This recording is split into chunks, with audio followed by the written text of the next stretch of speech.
policy actions, which tightened financial conditions and are affecting economic activity, particularly in interest-sensitive sectors such as housing. So we can say that demand growth has slowed, and we expect that this growth will need to remain at a slower pace for a sustained period. Despite the tighter policy and slower growth over the past year, we have not seen clear progress on slowing inflation. To assess what it will take to get inflation down, it's useful to break core inflation into three component categories: core goods inflation, housing services inflation, and inflation in core services other than housing. Core goods inflation has moved down from very high levels over the course of 2022, while housing services inflation has risen rapidly. Inflation in core services ex-housing has fluctuated, but shown no clear trend. And I'll discuss each of these items in turn. Early in the pandemic, goods prices began rising rapidly as abnormally strong demand was met by pandemic-hampered supply. Reports from businesses and many indicators suggest that supply chain issues are now easing. Both fuel and non-fuel import prices have fallen in recent months, and indicators of prices paid by manufacturers have moved down. While 12-month core goods inflation remains elevated at 4.6%, it has fallen nearly 3 percentage points from earlier this year. It is far too early to declare goods inflation vanquished, but if current trends continue, goods prices should begin to exert downward pressure on overall inflation in coming months. Housing services inflation measures the rise in the price of all rents and the rise in the rental equivalent cost of owner-occupied housing. Unlike goods inflation, housing services inflation has continued to rise and now stands at 7.1% over the past 12 months. Housing inflation tends to lag other prices around inflation turning points, however, because of the slow rate at which the stock of rental leases turns over. The market rate on new leases is a timelier indicator of where overall housing will go over the next year or so. Measures of 12-month inflation in new leases rose to nearly 20% during the pandemic, but have been falling sharply since about mid-year. As Figure 3 shows, however, overall housing services inflation has continued to rise as existing leases turn over and jump in price to catch up with the higher level of rents for new leases. And this is likely to continue well into next year. But as long as new lease inflation keeps falling, we would expect housing services inflation to begin falling sometime next year. Indeed, a decline in this kind of inflation underlies most forecasts of declining inflation. Finally, we come to core services other than housing, and this spending category covers a wide range of services, from healthcare and education to haircuts and hospitality. This is the largest of our three categories, constituting more than half the core PCE index. Thus, this may be the most important category for understanding the future evolution of core inflation. Because wages make up the largest cost in delivering these services, the labor market holds the key to understanding inflation in this category. In the labor market, demand for workers far exceeds the supply of available workers, and nominal wages have been growing at a pace well above what would be consistent with 2% inflation over time. Thus, another condition we're looking for is the restoration of balance between supply and demand in the labor market. Signs of elevated labor market tightness emerged suddenly in mid-2021. The unemployment rate at the time was much higher than the 3.5% that had prevailed without major signs of tightness before the pandemic. Employment was still millions below its level on the eve of the pandemic. Looking back, we can see that a significant and persistent labor supply shortfall opened up during the pandemic, a shortfall that appears unlikely to fully close anytime soon.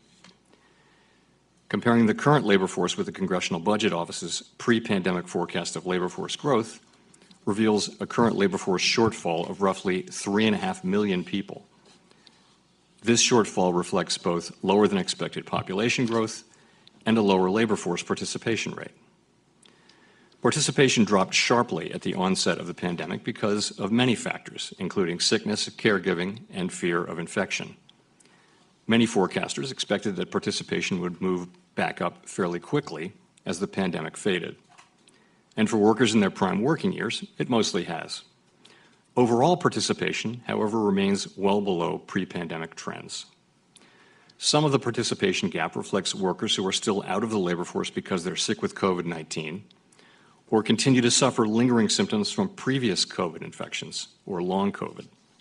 But recent research by Fed economists finds that the participation gap is now mostly due to excess retirements, that is, retirements in excess of what would have been expected from population aging alone.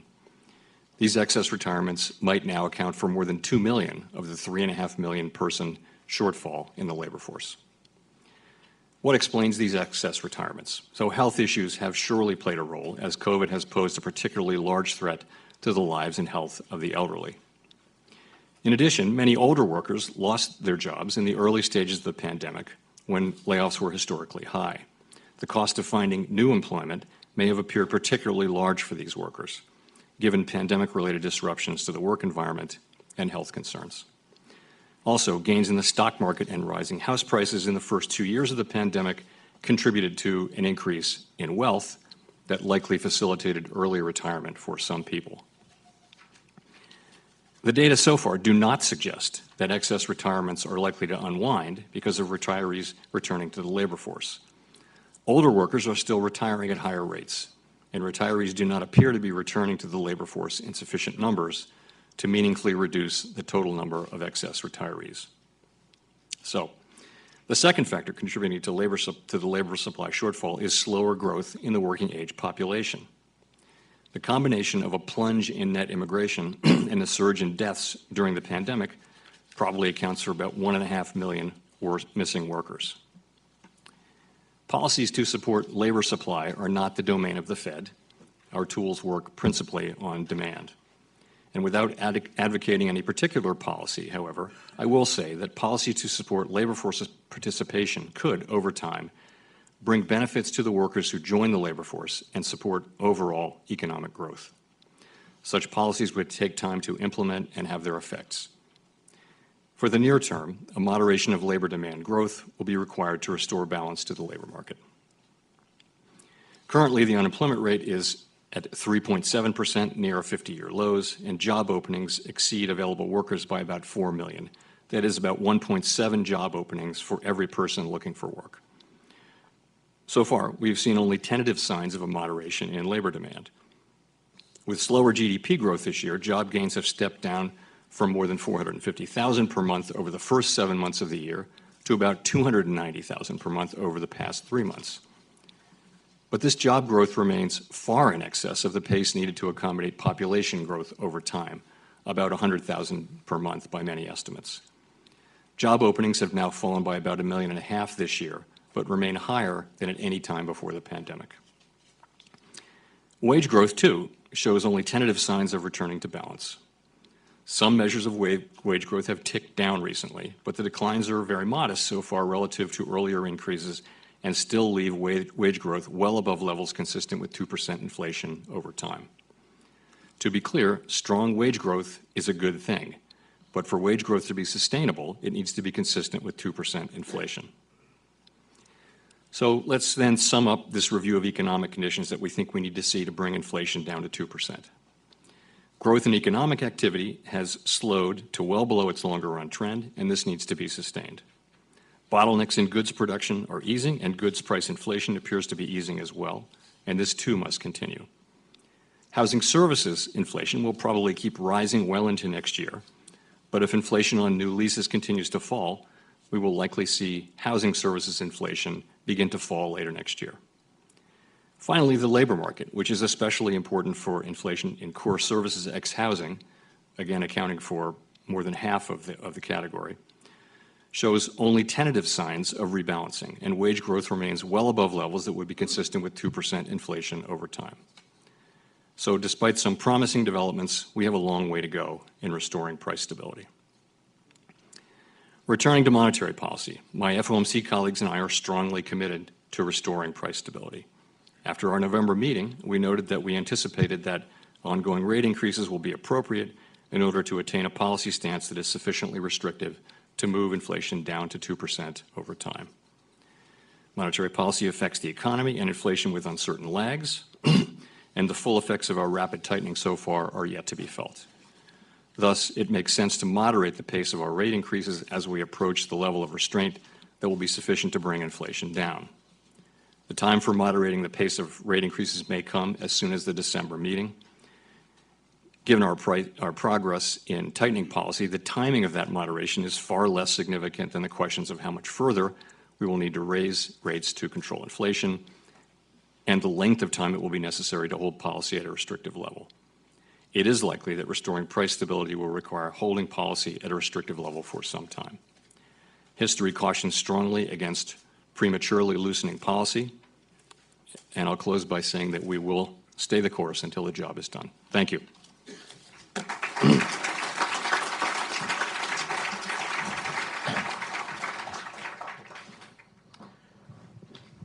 Thank you very much, Chair Powell. I think you spared me the chore of asking you to pick between 50 and 75, so I won't have to ask you that. Thank you for your last paragraph. But I want to talk a little bit about wages and inflation. So, as you said, wages are rising faster than is consistent with a 2% inflation rate, assuming reasonable productivity. You said in November that wages are not the principal cause of prices going up. But for many workers, real wages have been falling lately. So I wonder, isn't there room for wages to rise a bit faster so workers can make up lost ground? And what level of wage increases do you think is consistent with a 2% inflation target? Okay, so I guess I would start by saying that the inflation that we saw at the beginning of this episode back in March of 21 was not really related to wages at all. It was related to tightness in goods markets, largely due to supply chain issues. Over time, though, inflation has now spread broadly through the economy.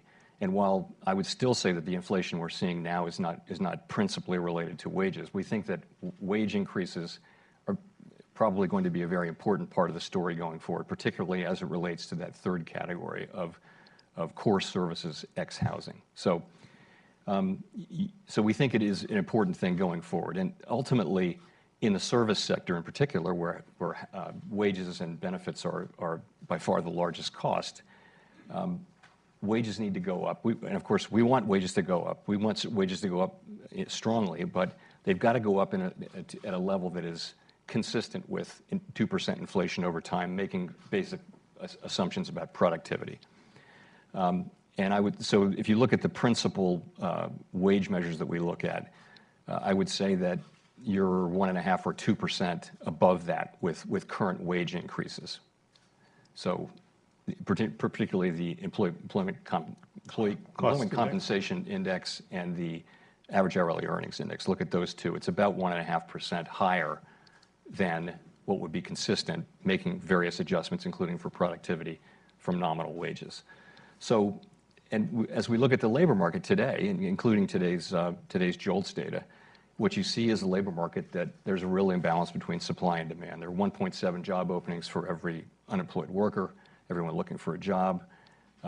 The so-called jobs workers gap is about 4 million, meaning if you look at all of the available jobs, including people who are working, and then look at people who are in the labor force or looking for a job, there's a 4 million shortfall. So you're in that world, and we think that there's a job for moderating demand in there and getting the labor force back into balance.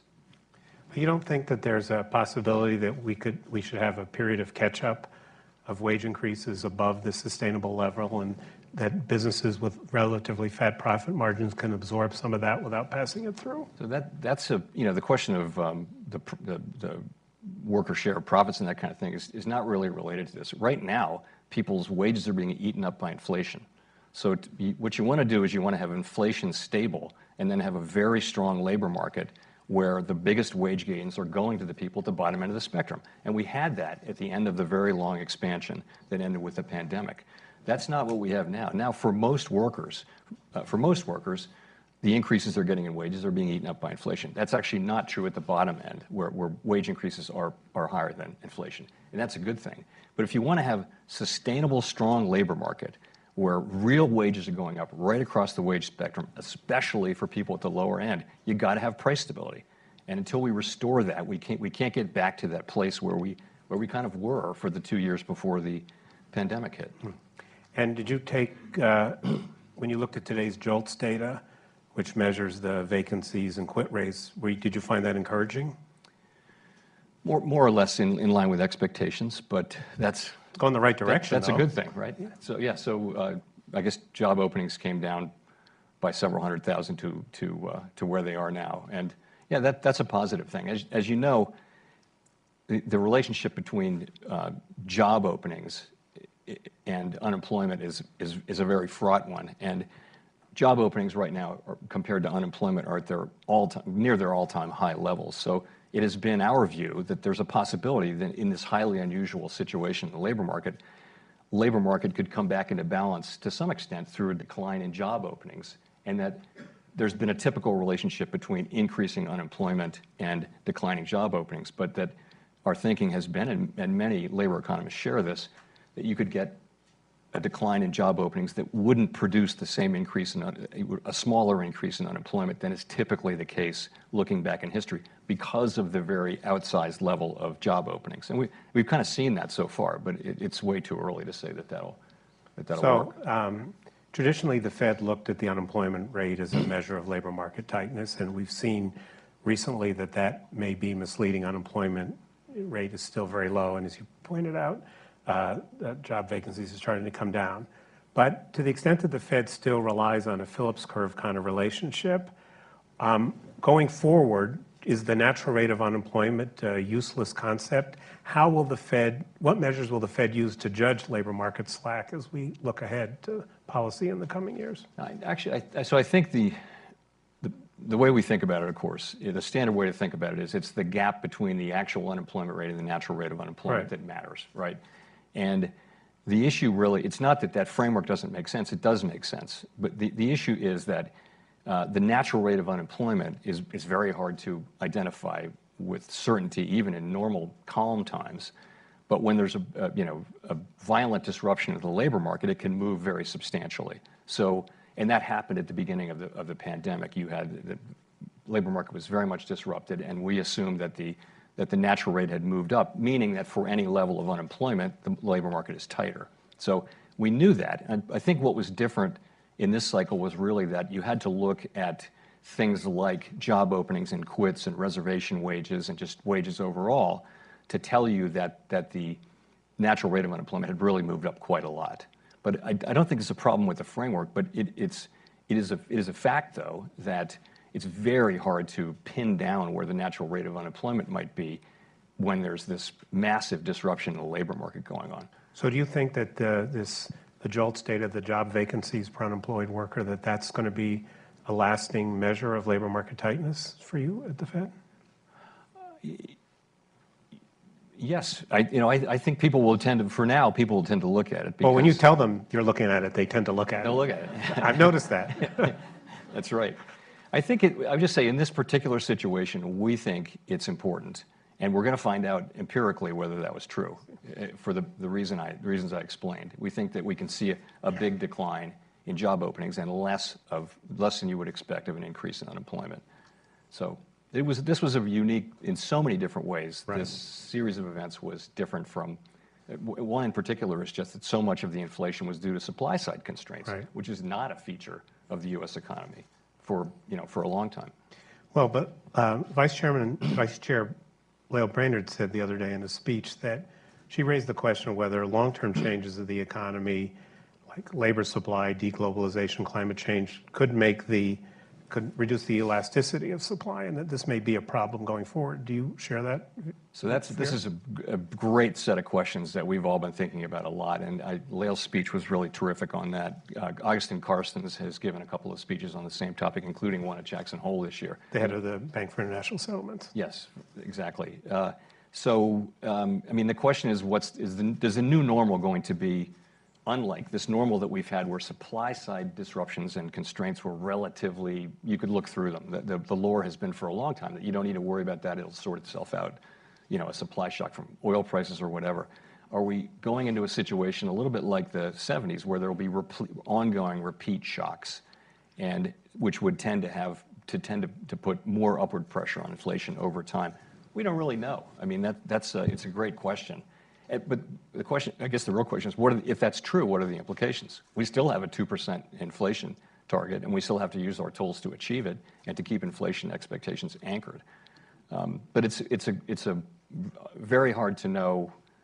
It's very hard to know the answers to these things. I mean, we tend to assume things will go back to the way they were just naturally, but that doesn't seem to be happening so far. Right, right.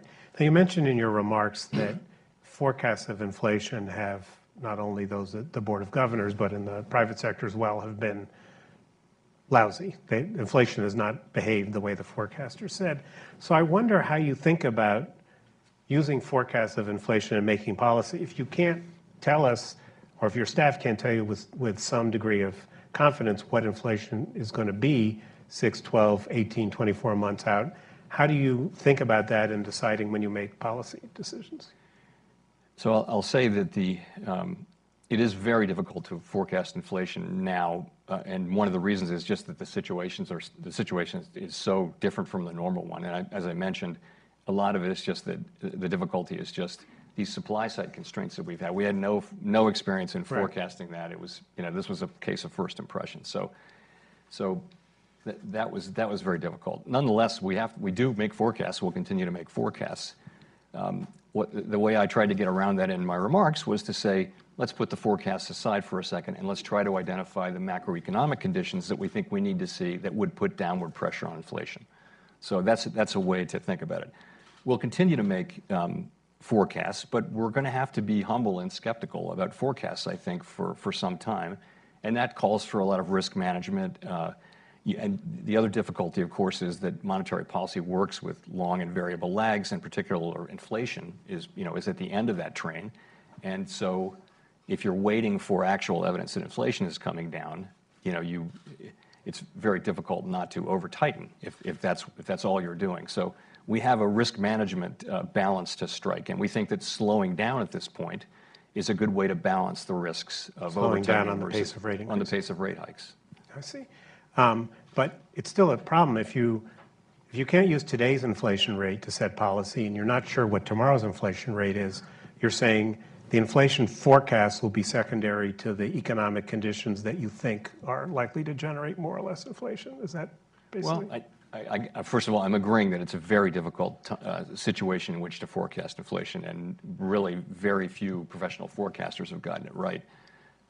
So I think we'll look at various things. We'll look at our forecasts. We'll look at the actual data. We'll look at, I gave you the three pieces and the elements of those three pieces of core inflation that we're looking at. We will, look at these macroeconomic conditions. For example, we will try to identify a level of a stance of policy that's sufficiently restrictive to bring inflation down. We can't identify that with great precision and confidence, but we'll look at the changes in financial conditions and the effects that those financial condition changes are having on the real economy. We'll look at all of those things and make a judgment, and it'll have to be judgment as to what that is. Well, when you think you've talked frequently about the need to have policy restrictive, and that often is used as the definition of restrictive is above some neutral rate of interest, the one that will prevail when all is calm. And you gave a speech at Jackson Hole a number of years ago pointing out how identifying all these things, the natural rate of unemployment, the natural rate of interest, the problem is that we don't know what they are. So how will you know when policy is restrictive? How do you think about what the neutral rate is under the current conditions of the economy? And the answer to that is that there isn't any one perfect summary statistic. So the way I think about it, and I think the way we generally think about it, is we make our policy changes and they affect financial conditions. Actually, it works the other way around. Financial conditions tighten in expectation now, different from what it used to be. So they tighten. And so we monitor the tightening of financial conditions. We look at the history of these financial conditions index, and we ask how tight are financial conditions. We also look at the effect that tighter financial conditions are having on the real economy, particularly now interest-sensitive spending, but also other things as conditions tighten. We also look. So, what are the financial conditions we look at? We'll look at the entire rate curve. If you think about risk-free, the Treasury rate curve, we'll look to see positive significantly positive real rates across the curve. And you have that. You can argue about the short end, but you've got to pick some sort of a forward-looking reading for inflation. And I think, inflation compensation in the markets definitely reflects confidence in us bringing down inflation. So you've got real rates really across the whole yield curve. You also look, though, at credit spreads and what are private companies borrowing at, because most borrowing doesn't happen at the federal funds rate. It happens in many other places. We look at asset prices. We look at exchange rates, which are just another asset price. We look at all those things, and we try to make a judgment about whether looking at put some weight on the real interest rate curve, some weight on the other aspects I talked about. I think you have to make a judgment at the end, though, that you're restrictive. So an estimate of the neutral rate of interest didn't seem to be one of the big factors in that list you gave? No, it's in there. It's in there in looking at the real rate curve. So you look at the real rate curve, you'd want real rates to be above what we'd estimate as the longer run neutral rate. Mm-hmm. The issue is, the longer run neutral rate is a rate at a time of full employment and 2% inflation and the economy in perfect equilibrium. That isn't where we are. Yeah, I noticed. Can I turn to the balance sheet for a minute? I'm going to turn to questions from the audience in a minute. What criteria are you going to use to decide when to end the shrinking of the balance sheet? Is it the economy? Is it whether money markets are functioning well? Is it whether the Treasury is having trouble raising money? How do you decide when you've shrunk enough, when you should end the shrinking? So I should refer you to a document that lays all this out in detail that I really should be reading to you, but I'll paraphrase it. Thank you. If I don't get it exactly right. No one will pay attention if you don't get it exactly right. Don't worry about it. Pretty much wing it. Relax. So we're in an ample reserves regime, and what that means is that changes in the reserve level will generally not affect the federal funds rate. So there's more than enough reserves in the system. So we're not close to reserve scarcity. So what we said is that we would allow reserves to decline until we're somewhat above the level that we think is consistent with an ample with scarcity. Right. And then for a while, what you do is you hold the balance sheet constant, and non-reserve liabilities grow while reserves shrink. So we sort of shrink gradually down to that, and then at a certain point, we're just going to call it. We're not looking to really go back into proving that they're scarce, because what happens is, and you saw this back a few years, the demand for reserves is not stable, and it can move up and down very substantially. So we want to stop at a place that's safe. Having a lot of reserves in the system is really a good thing. It's really a public benefit to have plenty of reserves, plenty of liquidity in the markets and in the banking system and the financial system generally. So that's how we would do it.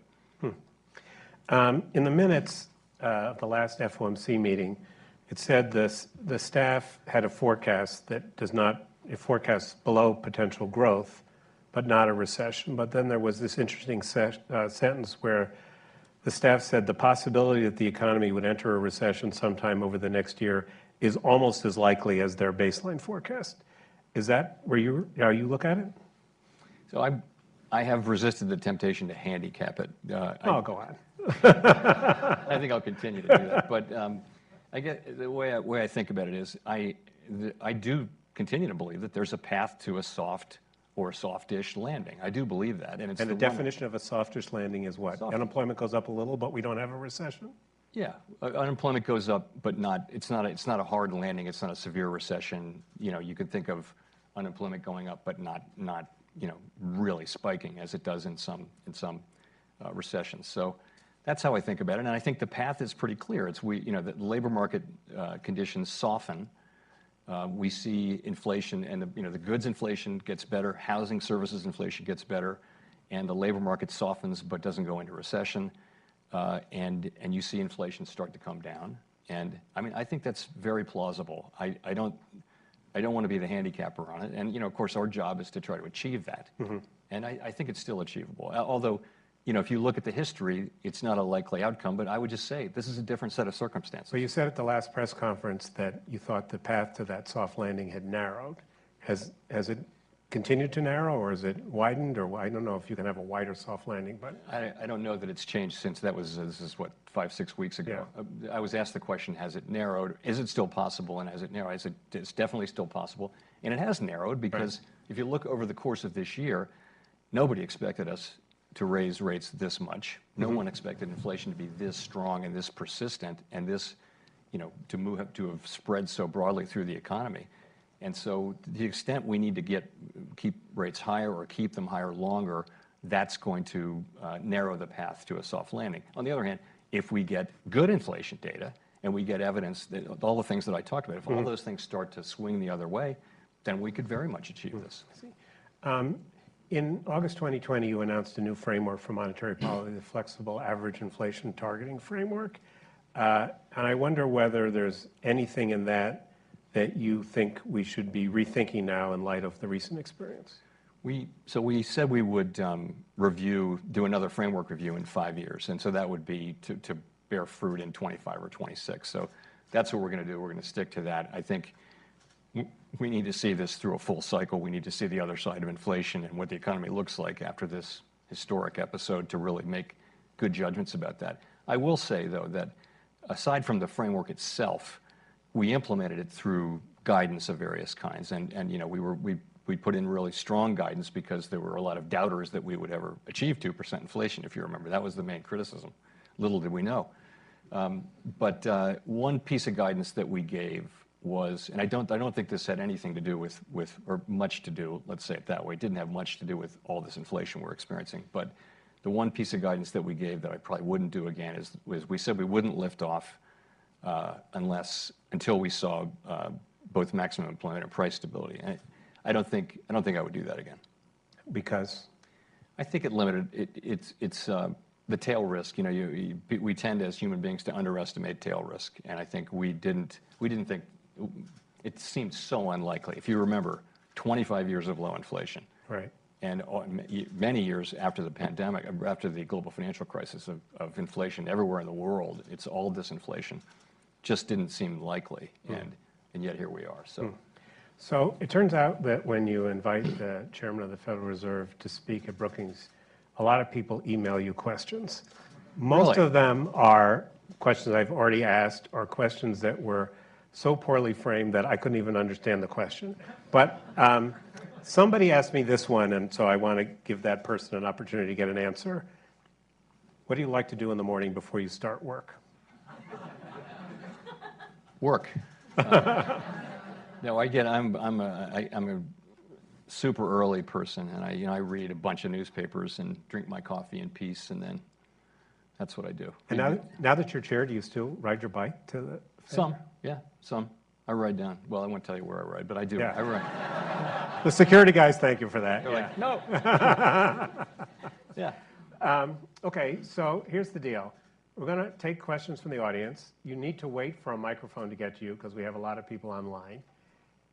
You need to say who you are, and you need to remember that this is not an opportunity for you to make a speech or tell the Fed what it should do. It should be a question. It should be short, and questions end with a question mark. So come down here. Want somebody, Joe, and then Jonathan? Thank you. Joe Beaulieu from Brevin Howard. So you've spoken both about risk management considerations and the inherent danger of inflation becoming entrenched. So I was wondering, how much do risk management considerations suggest a terminal rate higher than would normally be expected to achieve your policy goals? So I think there are a number of dimensions, and it wouldn't necessarily one of them would be potentially a higher rate, but more I would think. One risk management technique is to go slower, right? To go slower and feel your way a little bit to what we think is the right level. Another is to hold on longer at a high level, and not loosen policy too early. I don't want to over tighten. Certainly, my colleagues and I do not want to over tighten because I think that cutting rates is not something we want to do soon. So that's why we're slowing down and going to try to find our way to what that right level is.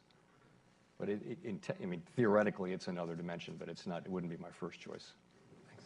Jonathan? Hi, thanks. Yeah, Jonathan Pingle with UBS. So I had a question about the imbalance between labor supply and labor demand. You know, one of the things that's a little obscured when we look at and discuss the labor force participation rate is there is a pronounced downward trend due to population aging. So when you think about realigning labor supply and labor demand, are FOMC officials hoping or expecting that participation really moves back up all the way to a pre-COVID peak? And related to that is, you know, the follow-on question, you know, how much of the realignment do you think needs to be done through restricting labor demand as opposed to the ability of supply to catch up? So on labor force participation, I think it's useful to go back, you know, 10 years, and the forecast that mainstream labor economists had was that, and you're right, aging of the population leads to declining labor force participation. Notwithstanding that, labor force participation was in effect flat and a little bit up from 2013 to 2020, roughly. And that was because you had a strong, tight labor market. People were staying in the labor market longer than expected. That was really what it was. So our ability to predict is not perfect in this, except over long periods of time, you have an aging population, so you're probably going to have declining labor force participation. I don't think it's reasonable to expect that we get all the way back to where we were with labor force participation in 2020 at 63.7, I guess, population adjusted. I don't see that, but I wouldn't rule it out, and we're nowhere near that now. You know, we're a point and a half below that now. So the real question is, do we expect to see big chunks of labor force participation? I got to say, this year we've seen, in the aggregate, not much, and it's been very disappointing and a little bit surprising. So that's part of the story. The other part, as I mentioned, is population. Is that the labor force, a big part of the shortfall in the labor force is actually population as well as participation. So given population trends, given that there's still some workers are clearly anxious about going to work during COVID, and given that immigration is well below the levels that were projected before the pandemic, does most of the balancing have to come on the demand side? Well, I think for now, we have to assume that. That's why I talked about, you know, supply side policies on labor, but although they're not for us to recommend or to answer questions about. Noted, please. So yeah, the answer is yeah. I mean, that's what I kind of said that in my speech. We have to do what it takes to restore balance in the labor market to get back to 2% inflation, and that's what we're doing. Really, just by slowing job growth, rather than putting people out of work. Joe Gagnon.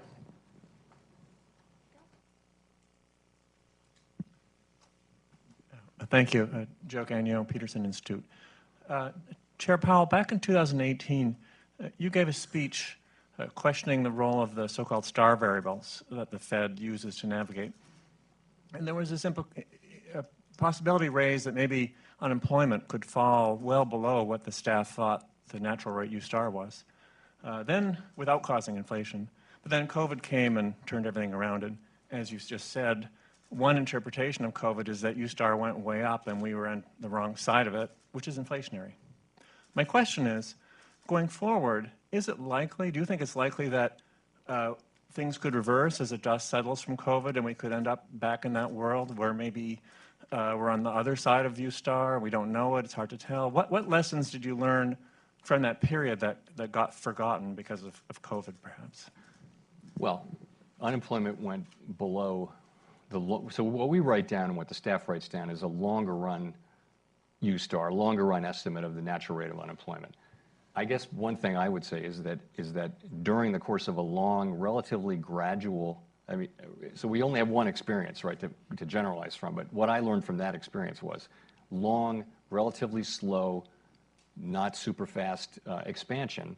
You really saw the natural rate of unemployment, the shorter term natural rate, come way down. We had 3.5% unemployment with really little sign. Wages were just getting up to that level of productivity and 2% inflation. So we could be back in that place. I think we could certainly be back in that place. But what we've seen, you know, it's another N=1 situation with the pandemic. It's also unique. I would also point out, though, we did see the inflation we saw at the beginning. We did have natural rate of unemployment go up probably significantly. But again, the original inflation we saw was not to do with the Phillips curve, with the labor Phillips curve. It was not to do with that. It was to do with goods more. So I think another way to frame Joe's question is, I think a lot of us thought that the lesson we learned when unemployment fell very far and we didn't get inflation, that maybe over time, before you were in charge, the Fed was erred on the side of being too tight, that it was too worried about the unemployment rate falling. And I think the concern is that, will we fight the last war? And because of this experience, the Fed will be reluctant to experiment with a low rate of unemployment in the future. I'd love to have that problem again, if we can get back to, you know. Okay, so you got like 3 years left in your term. Do you think you can pull this off in the next 3 years so we can run the N=2 experiment? Absolutely, yeah. Claudia Sam?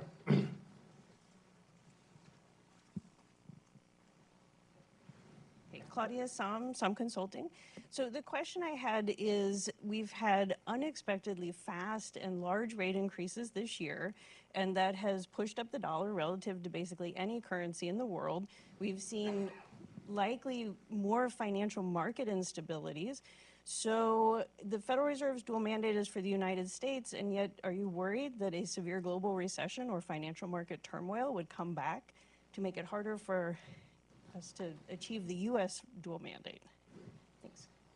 So we do, of course, look at global developments. We have a domestic mandate, of course, as every central bank does. But in this world, global financial markets and the global economy really matter for us. So we monitor all that very carefully. We really think, and my colleagues and I really think, that the best thing we can do for ourselves and for the global economy is to get inflation under control as quickly as possible. We don't think the world's going to be a better place if we take our time and inflation becomes entrenched and then we have to go in later. The evidence is that the employment costs of bringing inflation down only rise with delay. So at the same time, we don't want to do any more than we have to do, but we feel like as a risk management matter, we needed to do what we did and feel like we're now in a place, again, as I said, where we can slow down and try to reach that ultimate level. But how much do you worry about, I think what Claudia's question implies is, we do something with rates, other people are forced to do things with rates, and that ends up spilling back to us and makes it harder for you to do it. So you have to take that possibility into consideration. So we absolutely believe that we take that into consideration. The model's explicitly taken into consideration. Of course, they're not perfect. No one would say we do it perfectly, but I mean, we have a very large global model that we use for the global economy, and it absolutely takes into account what's happening with the real economy and monetary tightening and currency and all those things. It won't be perfect, but we do that. And we also sort of understand generally that there's a lot of research and things, people are talking about this a lot right now, that, maybe the whole is bigger than the sum of the parts when it comes to tightening. Maybe it is, maybe it isn't, but we're aware of the risk of that. But again, I come back to, look where we are. We've raised, 375 basis points. Markets are working. I think we're now in a position where we're in a place where we really can get inflation under control, and unemployment's at 3.7%. So we haven't I don't regret getting to where we are, and I think broadly the world will be better off if we can get this over quickly. Thanks. Julia? Julia, stand up so the mic can find you.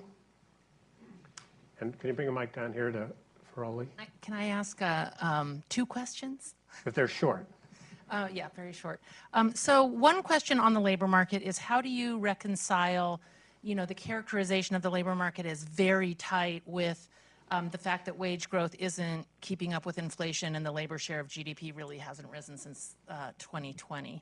And then second question is, how much credence or what kind of research do you rely on to think about the notion that a very tight labor market will lead firms to invest in and innovate and become more productive over time? Could that be a tailwind to productivity growth? Okay, I wrote those down really fast. Now is the problem with reading my handwriting. So you asked about Well, the labor market is tight, but wages are not rising Yeah, real faster wages, than real wages. inflation. Okay. And the labor share of GDP, which has been depressed Right. for some time, hasn't really started to rise. So how do you put that into your thinking? So naturally, we understand that real wages are not going up for most people. But to me, that isn't that's true, but it's not really dispositive. I think the issue really is that it's one of salience, really. So at what point do people start saying, I need higher wages because, my real wages are going down. You're giving me these 6% wage increases, but inflation is 7.7%. I need more of that. So we don't really know when that point is. But when you get to that point, you're in serious trouble. And we don't think we're at that point, but it can't be that we can go on for 5 years at very high levels of inflation and that it doesn't work its way into the wage and price setting process pretty quickly. So that's a serious concern. So on the second question, yes, I think we're seeing that. You're seeing the service industries. You're going to see. This labor shortage that we have, as I mentioned, it doesn't look like it's going away anytime soon, and that's absolutely, I think, certain to lead to a lot of investment in technology and labor replacement technology where there isn't labor. And I think you'll see quite a bit of that. And could it be a dividend going down the road? I would think it'll have to be to provide the services that the public wants to buy. Thanks, Mike Feroli, J.P. Morgan. So you spoke about going somewhat restrictive and then staying there for a long time. Why would you prefer that over a shock and awe approach that goes very restrictive but for a shorter period of time? And I ask that because there's some evidence that sacrifice ratios are lower in a more aggressive regime like that. I think we've been pretty aggressive, I would say. No, I don't. I don't agree. I mean, we wouldn't, to just raise rates and try to crash the economy and then clean up afterward. I wouldn't take that approach at all. I think we're in a position where the right thing to do is to move really quickly as we have, and now slow down and get to that place where we think we need to be. And by the way, there's high uncertainty around that. We have a broad set of thoughts about where that destination might be, but we could be wrong. It can be higher than that, could even be lower than that. We'll have to see. But I think that's the right approach, and that's also the approach that it would allow us not to throw away the option value of upending a lot of lives, which we would do if we crashed the economy and we might get rid of inflation, but at very high human cost. There's a question in the very back, a woman in front of the camera. Do you want to stand up? Thanks. Thank you so much for seeing me in the back here. Nancy Marshall-Genzer from Marketplace. Just wondering, Chair Powell, is the Fed in danger of neglecting its maximum employment mandate? Is the maximum employment mandate taking a back seat to the stable prices or inflation mandate? No, absolutely not. Absolutely not. The thing is this: without stable prices, we can't have maximum employment, and that's how I think about it, and I think my colleagues as well. In the sense that if you're constantly fighting off inflation and having these battles and having to raise rates, and it goes on for 5 or 10 years as it can, you're not going to have maximum employment. The situation we would love is to have another one of these very long expansions, and we've had 4 of them now in the last several decades. Really, when inflation was low after the 70s, we got out of the habit of these short inflation-driven business cycles, and we were able to reach, you saw where we were 3.5% unemployment. Those are really good for, very beneficial to our society to have these long expansions, and the benefits start to go to people at the lower end of the spectrum in the 7th or 8th year in the last cycle. So I think the two things go together. Right now, the labor market is incredibly strong. Again, before this thing, we've never had 1.7 job openings for every unemployed person. So this is a great labor market in that sense. It's too great in a way because it's going to be adding to inflation. We have time for one more. In the back, the gentleman on the aisle. Two. All right, 2 questions. 2 gentlemen on the aisle. Keep them short.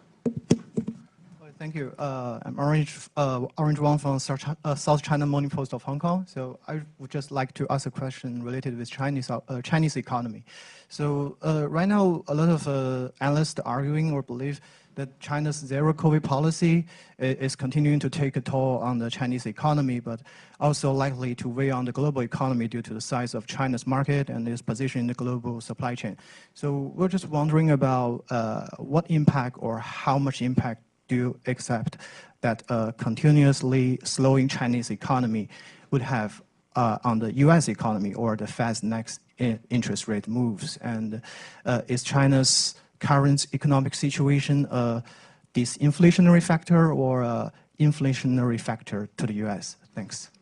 I guess I just say that to the extent China's having shutdowns in the parts of the country and the parts of the economy that are deeply connected to global supply chains, that's going to make those supply chains less efficient, less effective, and so that will have an effect on the prices of some of these goods that are manufactured or assembled in China. So it does have an implication for the U.S. It's hard to say how big that will be without knowing how persistent, how long these lockdowns take place for.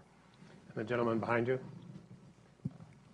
Thank you. Evgeny Shego with Public Citizen. I was wondering how you think about the trade-off of restrictive policy and the supply constraints you mentioned. So in particularly when it has a negative effect, say, on housing production that makes it harder to meet housing demand, or on the congressional investment through the Inflation Reduction Act in climate change mitigation and in energy policy that will make energy cheaper long term.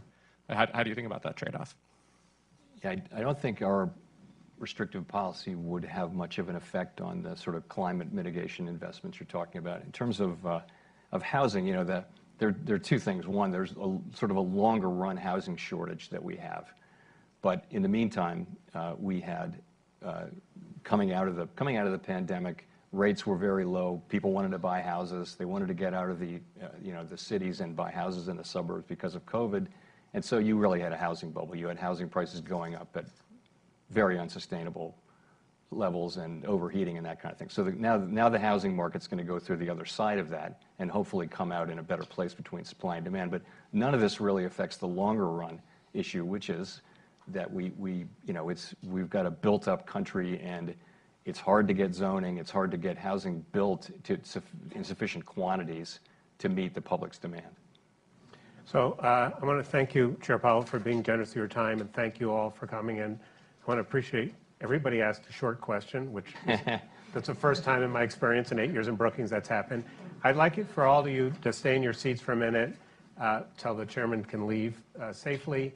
And if you have paper at the coffee cups or something, take them to the back of the room and dispose of them. So thank you very much.